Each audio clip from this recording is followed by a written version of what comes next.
Earlier that morning, Henry had gone to the works to get mended. His pipes were getting sore, and his wheels were aching loudly than ever. The workmen tried their hardest to repair him. One then said, "I'm sorry, Henry. I don't know where that cracking noise is coming from." "Oh, my aching wheels," he said. "It's okay, though. You can still run finally. But with that rattling in the way, something might happen to your boiler systems." "Oh, dear," said Henry. "What am I going to do?" The best reason would be to run off. Gently and smoothly, I guess. But just be careful. Something bad could happen to you on the way. "Are you sure?" said Henry. "Positive," said Peter. "Very well, old friend. But let's just make this quick, shall we?" The driver and fireman then got on board. "Come along, Henry. It's time for the first train of the day." "Oh, dear. Let's just hope nothing bad happens on the way." As the train then left, Peter then thought to himself, "Oh boy, I hope nothing bad happens on the way." But that was easier said than done.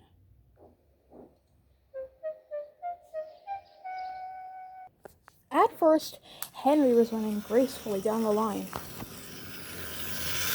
"Nothing's happening," said Henry. When the big green engine finally arrived at the station, there was his coaches, pulled over at the platform. Henry was excited. Another goods train might be beyond, but a passenger train would serve for its rights, he said. But he was still thinking about the clattering noise in his boiler. On the other platform, Ben was waiting with a mail train.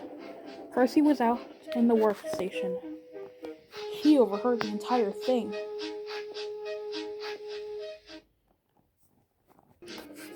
"Clattering noise, Henry?" said Ben. Henry ignored it. "Be careful! The last few engines who had a clattering in their boilers exploded." Henry didn't listen at all, but the thought crossed his mind. "Be careful, unless you don't want to go to pieces." "Be quiet. That's not going to make sense at all. This is just an important train, and you can't ruin it all over the place." "Pooh," said Ben. "See for yourself one day." "I will," said Henry. At last, the guard had finally gotten into his van. He blew the whistle, and soon the train was getting ready to start. But as they were about to start, the clattering noise began to go on in Henry's boiler. Again. "Ooh," said Henry. "Ooh, driver, we have to stop. It's getting painful again." "Not the time, Henry. We have to get going. We have to not let the passengers down." And so they did. On the way to the station, Henry still felt the big pain in his boiler get bigger. "Mustn't be late, mustn't be late, mustn't be late," he said, and he kept going.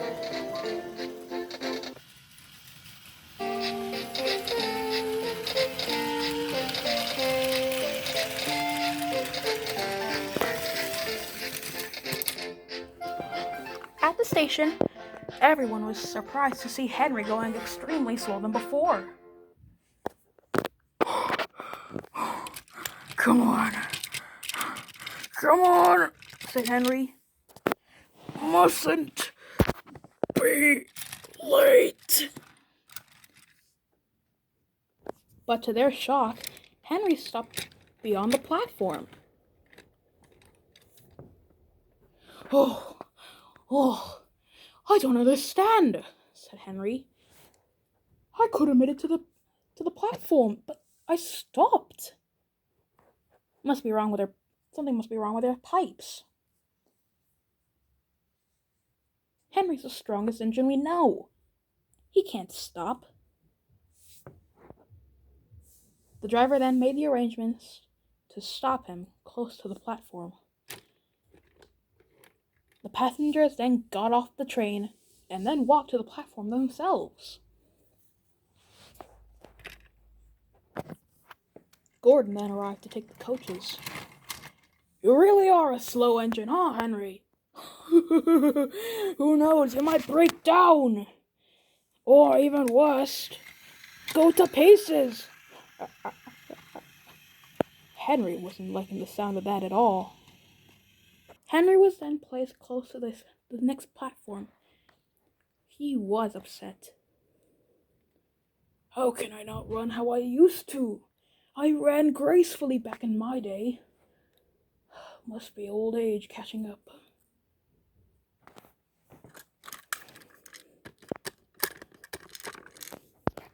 Bear overheard this.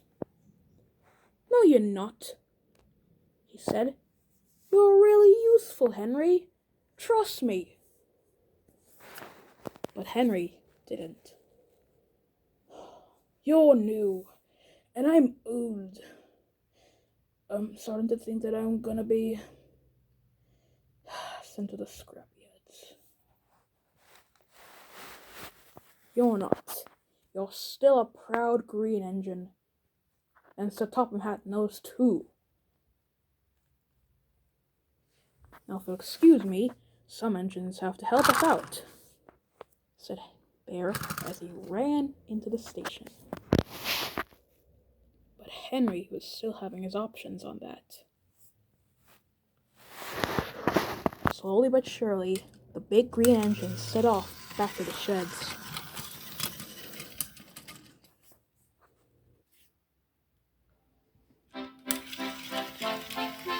The fastest way to get back to the sheds was to cross an old bridge. The bridge had been used a few times before. Henry ran closely down the line, still thinking, Am I old? Am I old? Am I old? Henry's driver then thought for a minute. Oh dear. Maybe there's something wrong with your boiler after all. I'm sorry about this, old boy, but we're gonna have to talk to the Fat Controller about this. Sir Topham Hatt? No, we can't. It's the only way, old boy. Henry then knew that he was right. Now, Sir Topham Hatt had gone to inspect the quarry on the other side of the line. As Henry went to go over the suspension bridge, there was a coach on the line. Then he saw James stuck on the bridge because he had ran out of water. Oh, hello, Henry, said James. James, what are you doing here? Sir Topham Hatt said that I should bring the workmen today. I ran out of water, though. Oh, dear. Who can help you, then? There are no engines available, so I guess it's you, Henry. Henry was shocked. Me? But I'm not working well. You'll have to give it a try, then. Oh, very well. Henry then buffered up to the train, and they set off. Henry began to push a little bit slowly at first. Come on, Henry, you can do it! I'm trying. Suddenly, Henry began to feel his water dropping too. Of course. We need a drink now! There's no time! We have to keep moving, Henry! Come on! And so they did. Oh! The clattering sound's getting larger! Henry began to push harder and harder. Henry! Come on! I'm trying! It's too hard! It's too heavy! I must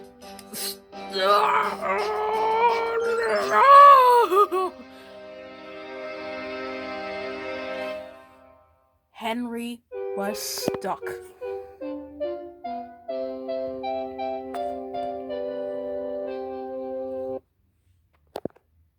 James was shocked.